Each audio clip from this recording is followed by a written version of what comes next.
യഥാർത്ഥത്തിൽ CPM ഇന്ന് എന്താണ്? അതിൽ നിന്നാണ് തുടങ്ങേണ്ടത്. അതിൽ നിന്ന് മാറാനുള്ള സാധ്യതയുണ്ടോ? അതിന്റെ അകത്തുള്ള ശക്തി സന്തുലനം എന്താണ്? എന്തുകൊണ്ടാണ് ഈ തെരഞ്ഞെടുപ്പ് തോൽവി പോലും CPM വീണ്ടും ആ വാക്ക് സൂക്ഷിച്ചുപയോഗിക്കുകയാണ്. CPM-ന്റെ കേരള ഘടകത്തിലെ പ്രബല നേതൃത്വത്തിന് ഇപ്പോഴും, ഞാൻ സൂക്ഷിച്ചു വാക്കുപയോഗിക്കുകയാണ്, പ്രബല, ഇന്ന് നിലവിൽ മേൽക്കോയ്മയുള്ള സഖാവ് പിണറായി വിജയന്റെ നേതൃത്വത്തിലെ ആ വിഭാഗത്തിന് ഇപ്പോഴും ഈ ഉപതെരഞ്ഞെടുപ്പുകളിലും അസംബ്ലി ഉപതെരഞ്ഞെടുപ്പുകളിലും കഴിഞ്ഞ ലോക്സഭാ തെരഞ്ഞെടുപ്പിലും ഇപ്പോൾ പ്രാദേശിക തെരഞ്ഞെടുപ്പിലും ഏറ്റ മാരകമായ തിരിച്ചടി, അത് യാഥാർത്ഥ്യം അംഗീകരിക്കാൻ കഴിഞ്ഞുവെന്ന് എനിക്ക് തോന്നുന്നില്ല. അല്ലെങ്കിൽ ഇതല്ല അത്. ഇപ്പോൾ ഏറ്റവും ഒടുവിൽ ഞാൻ ഇന്നലെ ഒരു പുസ്തകം, ഒരു മാസിക വായിക്കായിരുന്നു, യോഗനാഥം, SNDP-യുടെ മുഖപത്രം, എഡിറ്റർ വെള്ളാപ്പള്ളി നടേശൻ, എഡിറ്റോറിയൽ വെള്ളാപ്പള്ളി നടേശന്റെ വകയാണ് എല്ലാ മാസവും. അതിൽ സഖാവ് ബാലൻ പറഞ്ഞ അതേപോലെ മാറാട് വെള്ളാപ്പള്ളി നടേശൻ ഉയർത്തുന്നു. പിണറായിയുടെ കീഴിൽ മാറാട് പോലെ ഒന്നും സംഭവിച്ചില്ലല്ലോ.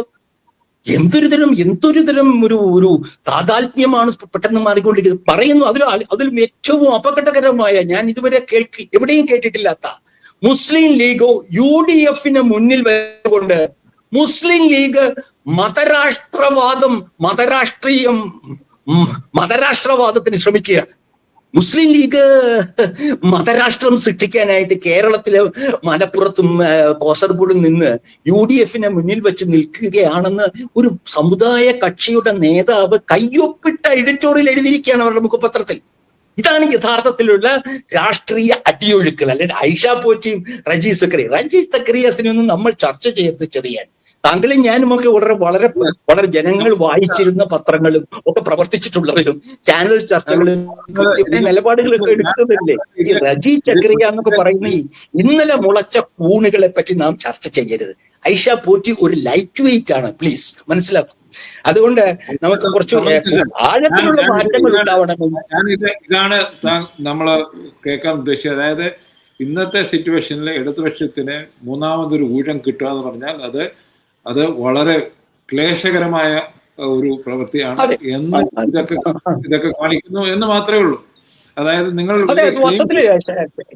അത് കേരളത്തിൽ നിങ്ങൾ ഒരു ചെറിയ യാത്ര നടത്തുകയാണെങ്കിൽ അതിൽ അത്ഭുതത്തിന് പോലും അവകാശമില്ല. അത് രണ്ടാം പിണറായി സർക്കാർ വന്നതിന് ശേഷം നടന്ന തെരഞ്ഞെടുപ്പുകളിലെല്ലാം ഇടതുപക്ഷത്തിന് ക്ഷീണമാണ് സംഭവിച്ചിരിക്കുന്നത് എന്നതൊരു മൂർത്ത യാഥാർത്ഥ്യമാണ്. അത് അവർ കണ്ണടച്ചത് കൊണ്ട് ഇല്ലാതാവില്ല. അപ്പൊ അതുകൊണ്ട് മാത്രം നമുക്ക് പുതിയ കണ്ടെത്തലേ അല്ല. തീർച്ചയായിട്ടും UDF-ഉം BJP-യും ഈ തെരഞ്ഞെടുപ്പിനെ സമീപിക്കുന്ന ആത്മവിശ്വാസത്തോടെ അല്ല. CPM എന്തെല്ലാം അവർ പൊതുപ്രസ്താവനകൾ നടത്തിയാലും ഈ യാഥാർത്ഥ്യം കമ്മ്യൂണിസ്റ്റ് മാർക്സിസ്റ്റ് പാർട്ടിയുടെ അനുഭാവികൾ തിരിച്ചറിയുന്നുണ്ട്.